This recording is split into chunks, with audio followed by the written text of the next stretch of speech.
Stephen, how do you change laws in the U.S. in terms of tax reform, but also coincide with the international laws that we see? I mean, isn't that an issue when, for example, you look at the banks? They're following the regulatory environments in the U.S., but they've got a whole different set in Europe and Asia. Well, I mean, I'd say that's an issue, but I'd say the primary issue is focusing on things here, and that's what we're going to do with. So tax reform will be our #1 priority. Regulations will be #2. Wilbur and I will work very closely together on trade, since trade crosses over both commerce and Treasury.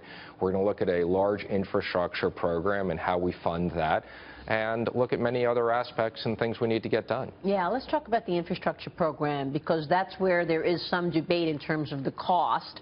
Are you expecting to be spending $1 trillion on infrastructure? Well, first of all, let me just say, I think we're going to look very clearly at what we need to spend. But infrastructure is a priority for the president-elect.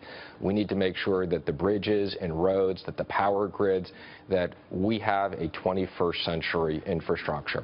And we'll be looking at many ways of doing it. Some of them will be private-public partnerships. Some of it will be working with the states. But we'll be looking at a lot of different things and ways to fund this so that it doesn't balloon the deficit. And that's a job creator, you have to believe. Oh, absolutely. Absolutely. Yeah. Very labor intensive, and it's very labor intensive at high paying job levels. So infrastructure is a very big deal.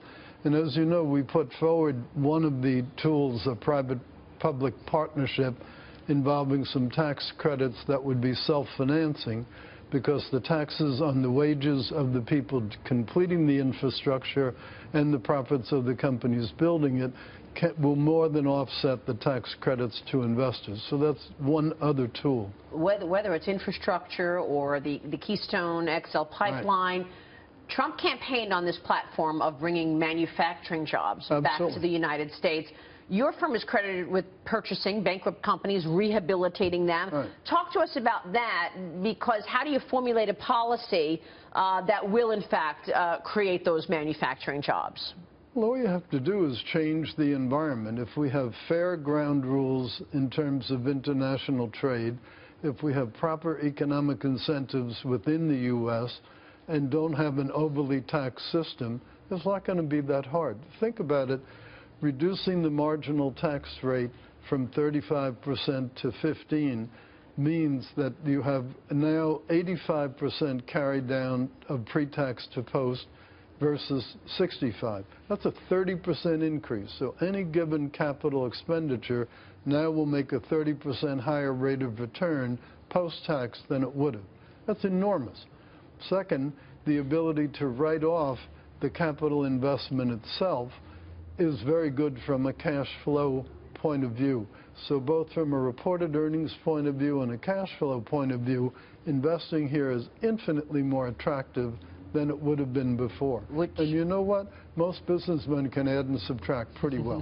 Which is why the air conditioning company Carrier is making its move. In fact, they tweeted out yesterday, "We are pleased to have reached a deal with President-elect Trump and Vice President-elect Mike Pence to keep close to 1,000 jobs in Indiana. More details soon."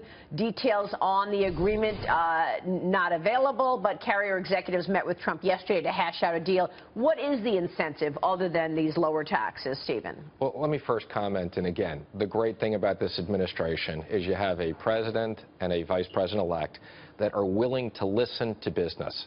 Sometimes they'll agree and sometimes they won't agree, but they're going to listen and they're going to reach out. So in this case, you had calls to the CEO of United Technologies making it very clear we wanted to keep these jobs here, and they were very open to it. And I think you see this, and the details will come out.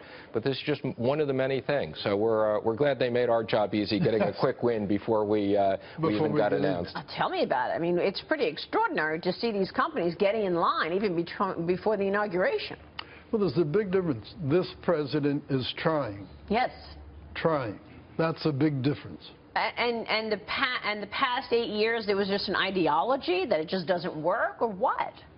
I don't know of a single time. I scratched my head to see why we haven't done this, which is why I asked you earlier. How come it's taken so long? With all the jobs that have left, I don't think there's one recorded incident of the prior president calling the CEO and trying to reverse the decision. Right. Well, he's still the president for a couple more weeks, so let's he's not the prior yet.